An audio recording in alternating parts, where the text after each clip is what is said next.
Even after 11 long years, the redevelopment of Asia's second largest slum, Dharavi, is nowhere in sight.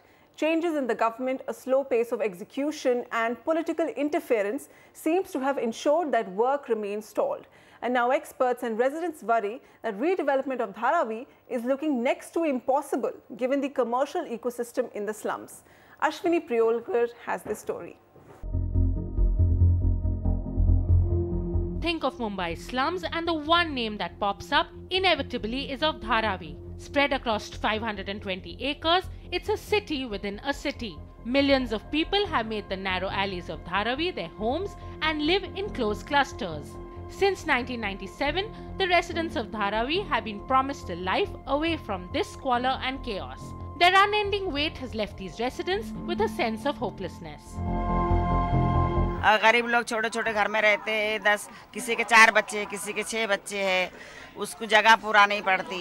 यहाँ पे मच्छर, dengue, बीमारियाँ, बच्चों की पढ़ाई के डेवलप नहीं है, बहुत सारी मुश्किलों का सामना करना पड़ता है। कितने सालों से बोल रहे हैं कि झुपड़पट्टी एकदम डेवलप होएंगी, सब वोट मांग के चले जाते। Like many other slum redevelopment plans, Dharavi's redevelopment too has merely been a pall promise. Governments have come and gone since the time the project was initiated in 2004. The recent exit of the consultant firm Ernst & Young is bound to delay the Dharavi redevelopment project, as the government will now have to scout for another consultant. Sources that NDTV spoke to said that Ernst & Young was unhappy with the government's repeated delays in executing the project. Dharavi is separate special planning authority. And what is it is happening? Why it is not happening?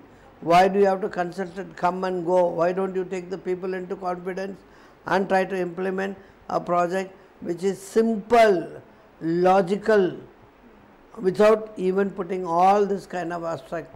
You are getting people from Timbuktu, you are calling from abroad, you are calling from somebody who doesn't know the culture of the whole Dharavi. You get them, therefore the project doesn't even, it is not even a beginning. It's very shame on India. For 20 years, project is not even starting. The only achievement under this massive rupees 16,000 crore project is this 18-story building in Sector 5, which has been lying vacant for over a year now. It has 358 houses of 300 square feet each.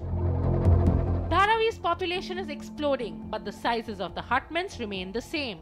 Take for instance the case of Sheikh Dastagiri, who has been a Dharavi resident since his birth, and today his family of 6 is living in a hut which is less than 100 square feet. Dharavi का project अलग है। धारावी में आज 70-80 साल से लोग रहते हैं। 400 फुट का घर हमें चाहिए। क्यों? हम 70 साल से यहाँ पर रहते हैं। हमारे माँ बाप, हमारे बच्चे, सब लोग इधर ही जवान से बड़े हो गए। 400 की मांग लेके हम रह गए। अगर हमें 400 का घर दीजिए, नहीं तो हम यहाँ पर कुछ होने नहीं देंगे। Dharavi is not just a slum, but a thriving micro-industry with people involved in making leather goods, papads, pottery items, amongst other things. 80% of Dharavi's residents are employed within Dharavi itself. This adds another challenge for authorities who have to come up with a redevelopment model that doesn't make people lose their livelihood. There is a Kumbharwada where earthenware pots are being made. They survive, they make the pots, and behind they fire them within their houses. Now you give them a house on the 5th floor, where is he going to make the pots and where is he going to fire him? So his livelihood is affected. So if you don't think about their livelihood and make provisions for them, scheme after scheme is bound to fail. Clearly, the Dharavi redevelopment project is a unique one.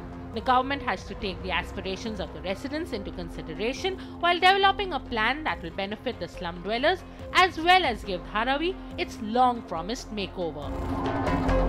With Ashwini Priolker in Mumbai, Jasmine Makujina, NDTV.